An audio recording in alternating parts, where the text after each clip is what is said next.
Test 3, Section 1. You will hear two friends talking outside an examination room about working over the vacation period. First, look at questions 1 to 5.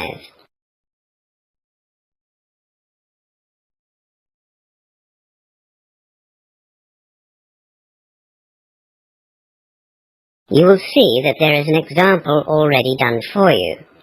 For this question only, the conversation relating to the example will be played first. Hi, Peter. I'm so pleased that exam's over. Me too, Crystal. I'm exhausted. I stayed up late last night studying and then got up early this morning. Well, you can rest now. We're on holidays for 3 glorious weeks.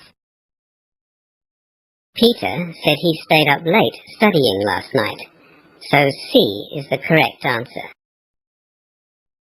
Now we shall begin. You should answer the questions as you listen, because you will not hear the recording the second time. Now listen carefully and answer questions 1 to 5. Hi, Peter. I'm so pleased that exam's over. Me too, Crystal. I'm exhausted. I stayed up late last night studying and then got up early this morning. Well, you can rest now. We're on holidays for 3 glorious weeks. That is a nice thought. Unfortunately, though, I'm broke.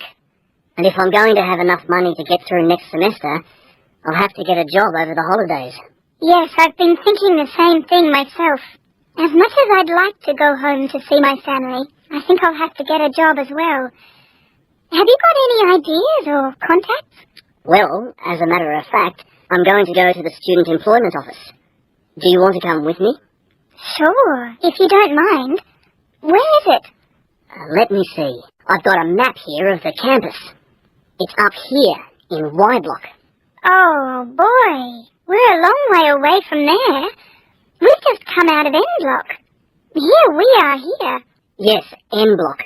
Well, we can turn right and follow Circular Drive around, but that's the long way. What's the building opposite us? That's the International Centre. I learnt English there before starting my Bachelor of Business. Oh, right. I see. It says I Block. I guess I stands for International. Well, let's cross Circular Drive and walk up to the right. No, there's lots of trees and gardens there. We'd better go to the left of the building. You can't get through otherwise. Okay. We'll head past B Block, go between B and C blocks, and then across the sports fields to Y Block. Okay, but I'm really hungry. How about going to the student canteen before we get to Y Block? It's just on the other side of A Block, near the main entrance. Good idea. I didn't have breakfast this morning. I'm starving. Let's go. Peter and Crystal arrive at the Student Employment Office and the receptionist meets them. As you listen to the rest of the conversation, answer questions 6 to 10.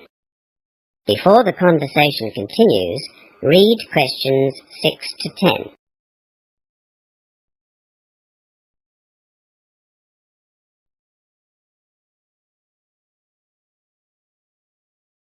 Good morning. Can I help you? Good morning. Yes. We'd both like to find some vacation work. Right. For this vacation period? Yes. Mm-hmm. Have you registered with us? No. Oh, you have left it a bit late. Students usually register with us around mid-semester. Really? Yes, but never mind. You will need to register, but before you do that, you'll need to be interviewed by one of our consultants. Oh. I thought you would just give us a list of job vacancies and we would contact those places directly. No. We don't give out contacts until after you've been interviewed and registered. I see. Would you like to make an appointment to have an interview? Yes, please. Yes, as soon as possible. Let me see. Today's Thursday the 11th. Our consultants are here tomorrow, but they are going on a staff in-service from next Monday to Wednesday. So it's either Friday, that's tomorrow, or next Thursday. Couldn't we see one of them this afternoon? No, they are fully booked, I'm afraid. End of semester is the busiest time for job placements, as you can imagine. There has been a cancellation for tomorrow morning at 9:30, or you can come after 2 tomorrow afternoon. Can we be interviewed together? Yes, I'm sure that would be okay. Crystal, is 9:30 all right with you? Yes, that suits me. Actually, I'm going to the dentist tomorrow. Let me check the time.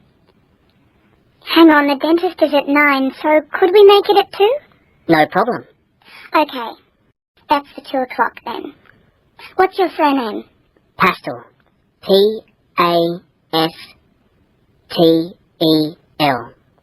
Peter's my first name.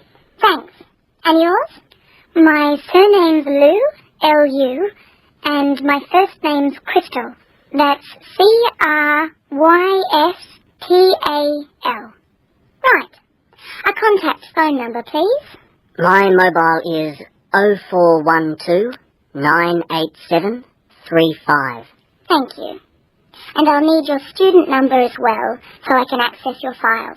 Mine is B for business, 723466.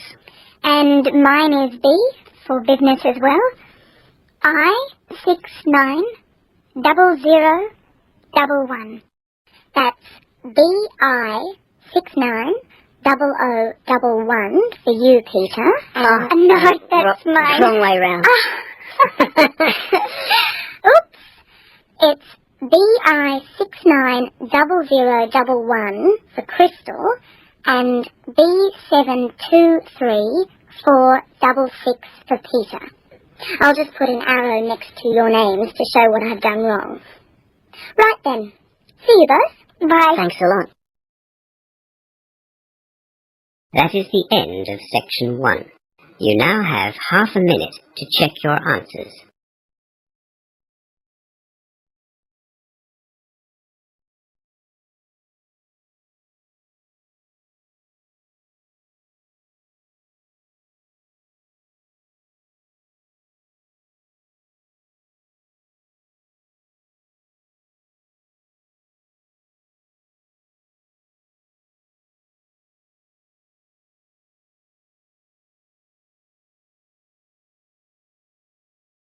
Now turn to section 2 of your listening question booklet.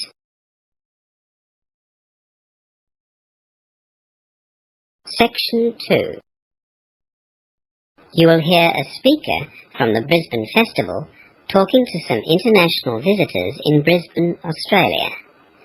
As you listen to the talk, answer questions 11 to 20. Before you listen, look at questions 11 to 20.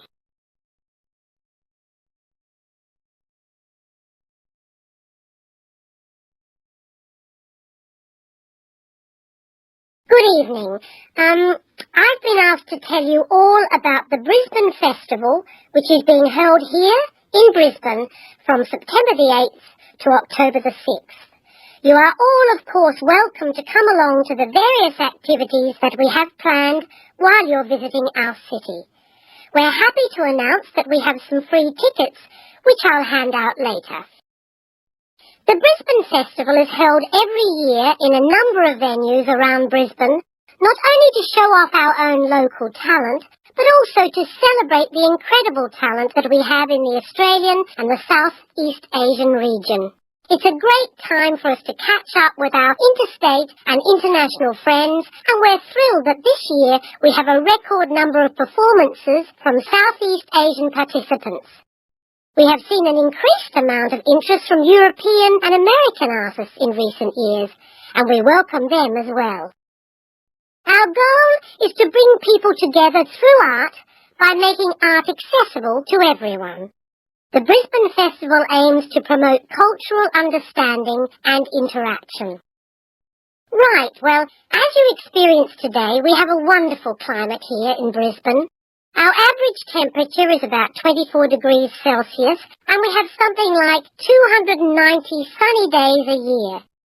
Naturally, we want to take advantage of this, so we've scheduled performances in public places, such as South Bank Parklands and the City Gardens, as well as the more traditional indoor venues, the Performing Arts Centre, Brisbane Convention Centre, the Brisbane Powerhouse, and some of our university campuses. I'll hand out a copy of the program shortly, but I'd like to tell you about some of the highlights of the program and encourage you to enjoy as many of them as possible. I can also give you details on how to get to the venues. The first event that I'll be seeing is the Israel Philharmonic Orchestra at the Performing Arts Centre tomorrow night. That's September 8. It starts at 8 p.m, and because there is one performance only, you should get there well before 8 p.m, say 7:30 at the latest. And then for something completely different, Monkey, which is a play, is showing at the Powerhouse at 6:30 on the following night. So you will have 2 late nights in a row, but they are such different performances that I think you have to see both of them. Monkey is based on a 16th century Chinese story. You might have seen the television series. I can't wait for that one. We also have plenty of music on the itinerary. For those of you who like to hear arias, world-renowned soprano Sumi Jo is performing with the Queensland Orchestra on September the 11th. She will be starting at 8 p.m. If you can't make it then, though, she will be performing some opera at later performances. And talking about music, Festival Club is going to be held every evening from Wednesdays to Saturdays at the City Gardens. Festival Club features music from around the world. I'm sure this will be very popular with the younger members of our group, and you'll feel very relaxed in the cool spring Brisbane evenings under the stars. The City Gardens is one of our most popular venues. For those of you interested in visual arts, from September 14, the Art Gallery will be displaying works in the Asia-Pacific Triennial. There are details of that display in the handout. If you like drama, you'll have to see Slava's Snow Show the next day at the Performing Arts Centre. It is a Russian production which has been wowing audiences from Moscow to London. It starts at 6. Again, don't be late because I'm sure that will be very popular and the Performing Arts Centre has limited seating. Barbara Fordham will be performing a series of concerts at the City Football Club from September 20. She has the most wonderful voice and you won't want to miss one of her concerts, particularly if you like blues music. Concerts start at 8, as I said, at the City Football Club. We also have a Poetry and Writers Festival happening in Brisbane, if you're into that. The Poetry Festival starts on September the 22nd, and the Writers Festival will be on from October 4 to October 6. And if you don't go to anything else, you simply must go to the Opera Under the Stars at City Gardens. This will be the grand finale on October 6th. It really will be fantastic, and I expect there will be fireworks and all sorts of exciting things going on. So remember that one. Opera Under the Stars, starting at 6 on October 6th. Okay, that's it from me. I really hope that you take the time to join in whenever you can with the Brisbane Festival celebrations. If you want any more information, please come and see me. The information booklets and tickets are at the front door. Have a good night, everyone, and enjoy your time in Brisbane. That is the end of section 2. You now have half a minute to check your answers.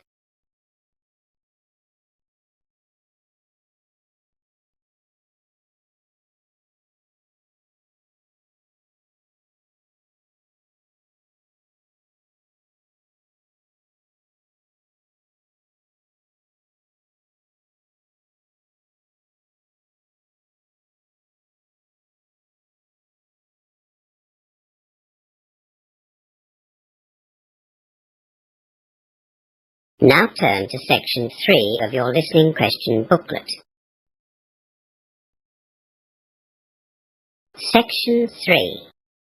In this section you will hear 2 students presenting a tutorial on 2 Asian countries, Singapore and Malaysia. First, look at questions 21 to 30.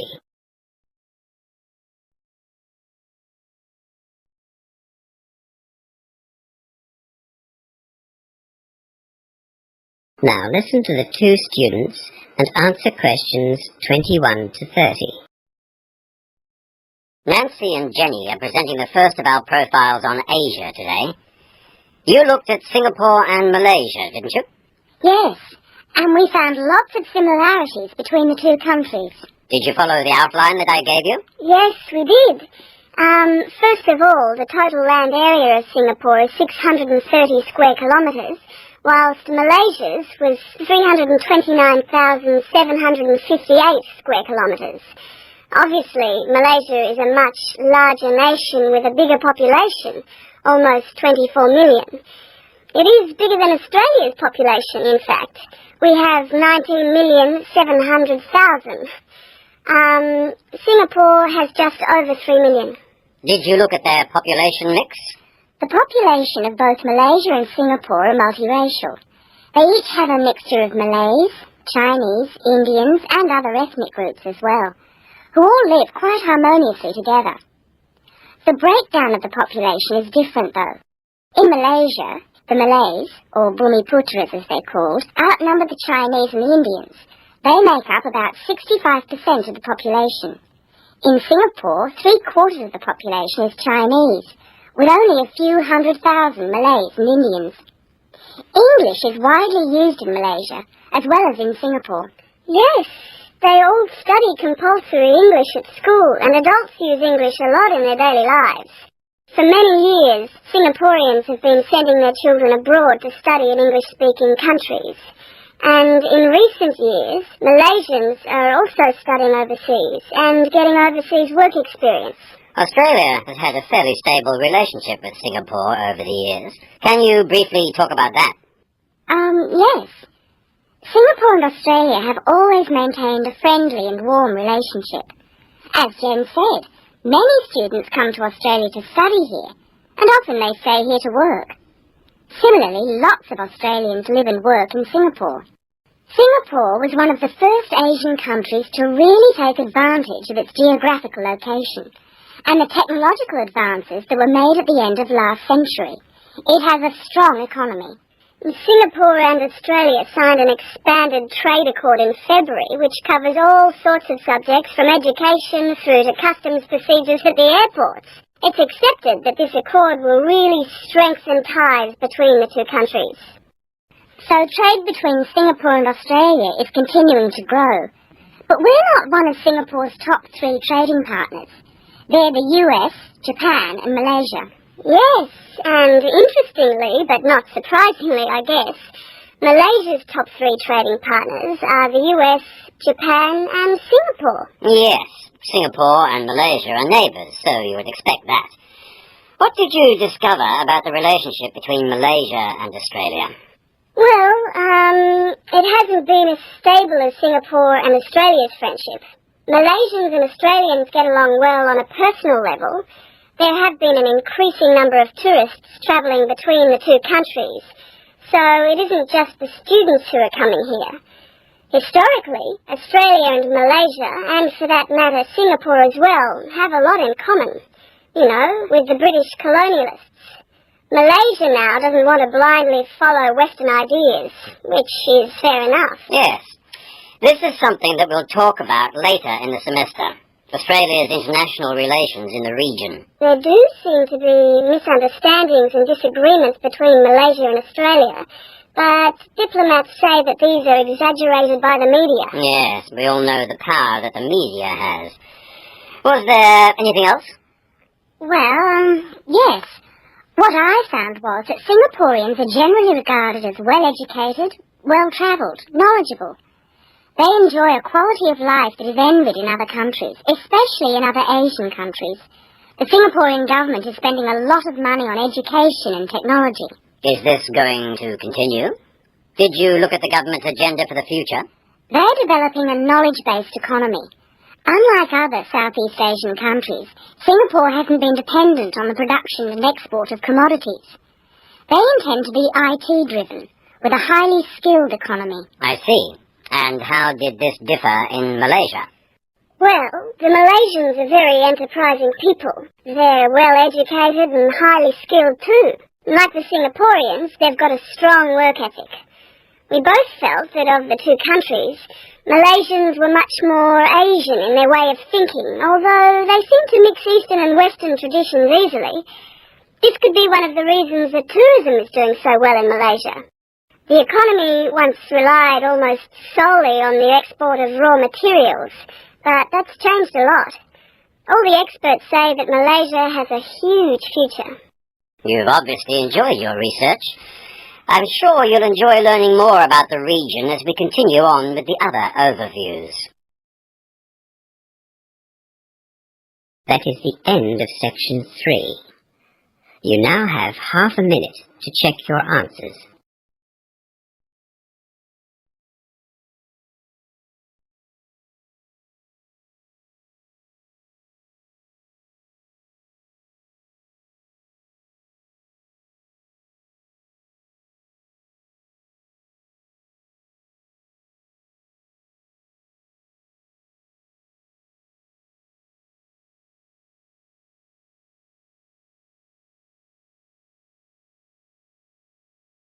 Now turn to section 4 of your listening question booklet.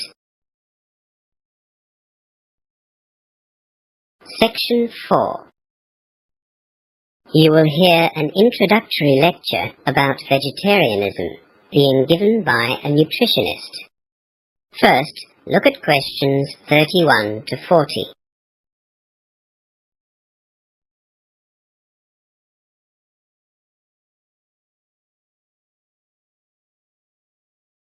Now listen to the lecture and answer questions 31 to 40. You will all have a vague understanding of what being a vegetarian is all about. Vegetarianism has been practiced for thousands of years. The simplest definition is someone who doesn't eat meat, of course. But does abstaining from eating meat include seafood and chicken? The fact of the matter is that people adopt the label vegetarian but still eat meat, at least to varying degrees.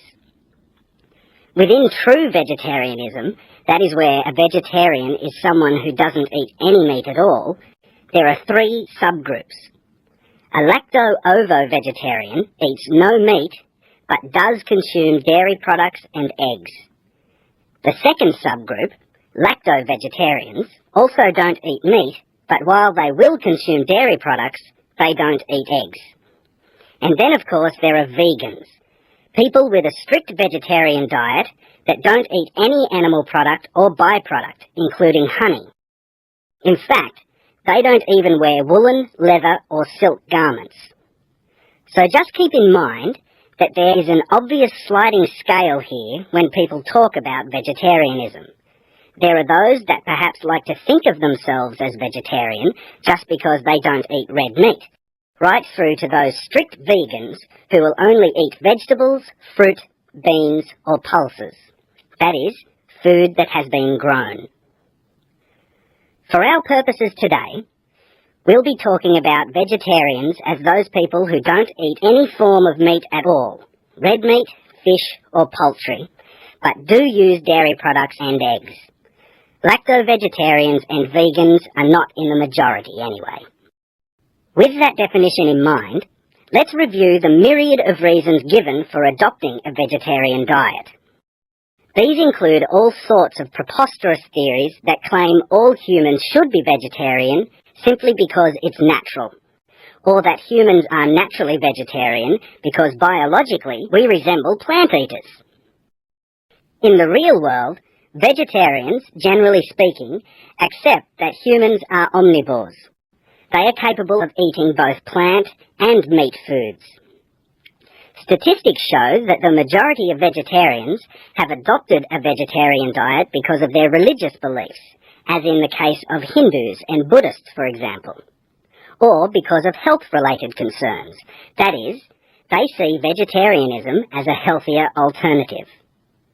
Look, that's not to say there aren't other reasons. Some people just don't like the taste of meat, and others simply can't afford to buy it. A significant number of vegetarians are animal liberationists who are against the killing of animals for human consumption. These vegetarians have taken the step of refusing to eat meat, and in doing so, show that they don't condone those killings. They see the whole industry as barbaric. In the past, at least in my social circle, such a cause was seen as noble, and many of us held vegetarians in high regard. They lived up to their beliefs. In more recent times, as we see the disastrous impact of introduced hooved animals on lands and the amount of resources used to feed stock at the expense of using arable land for crops, their noble cause has been ecologically justified as well. Land resources, and arable lands in particular, are scarce and becoming scarcer. Perhaps it is wrong to allocate these resources to raising those animals which provide us with a food source that we can live without. But is this the case? Can we live without meat in our diet? And is living a vegetarian lifestyle indeed more healthy, as advocates would have us believe? Vegetarians claim that a well-balanced vegetarian diet will supply all the essential nutrients we need to be healthy. In Western societies, as late as 20 or 30 years ago, there were many myths about vegetarianism. Those switching to vegetarianism would be warned about serious vitamin deficiencies. Statistically, though, the vegetarians are supported in their claim that vegetarians are healthier than meat eaters. The incidence of heart disease and cancer, for example, are significantly lower in non-meat eaters. In fact, it's claimed that the risks from certain cancers are reduced by up to 40% in a vegetarian diet. And let's face it, in modern Western society, with our concerns regarding obesity, you don't see too many overweight vegetarians, do you? Vegetarians consume less fat and protein than we do, and the fat that they do consume is in the main unsaturated, which is what has been recently labelled good fat. On the other hand, animal fats tend to be saturated, and an increased intake of saturated fats can lead to high cholesterol. Respiratory problems too seem less common in vegetarians, but this is also the case with meat eaters who include a lot of fruit and vegetables in their diet. The UK Vegetarian Society's website quotes medical research has shown that on average, a lifelong vegetarian visits hospital 22% less than a meat eater. The fact that the number of practicing vegetarians has almost doubled in the last 15 years speaks volumes about the way our concerns for healthy living have changed. The reasons given for this increase have been, according to a recent survey, 94% due to the perceived health benefits associated with a vegetarian lifestyle. Doctors and nutritionists and responsible groups like the Vegetarian Society are rightly concerned that those adopting the vegetarian diet do so in an informed way. There are health benefits to be gained by turning vegetarian, but there are also guidelines that need to be followed. Vitamin B12, for instance, and recommended amounts of iron are not easily found in a vegetarian diet, and yet they are vital for healthy living. So, where can such vitamin and mineral replacements be found in the vegetarian diet? Well, for the average vegetarian, good sources of iron are spinach, prune juice, or dried fruit. Vegetarians are advised to eat these foods with fruit juices, which will increase the amount of iron absorbed. B12, on the other hand, is not as readily available, because it is only found, to all intents and purposes, in meat, fish, and dairy products. This vitamin is one which vegetarians find difficult to replace. However, as I said, low amounts of B12 can be found in dairy products, as well as soy products or seaweed. For the stricter lacto-vegetarian and vegan, B12 can be obtained from foods that have been fortified with the vitamin. Vegetable margarines, some soy products, and breakfast cereals are the most common sources. The key to a healthy vegetarian diet is the same as any other diet. Eat a wide variety of foods including grains, fruit and vegetables, beans, pulses and nuts. Vitamins and minerals must be included in the vegetarian diet, just as they have to be included in a non-vegetarian diet. You can argue all you like about vegetarians being healthier, but I'd suggest that you consider a well-balanced diet first and foremost.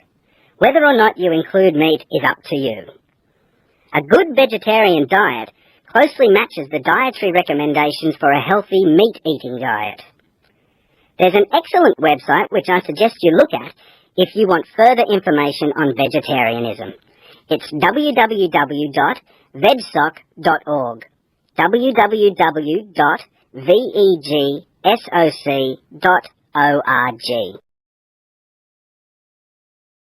That is the end of section 4 and the end of the listening test. You now have half a minute to check your answers.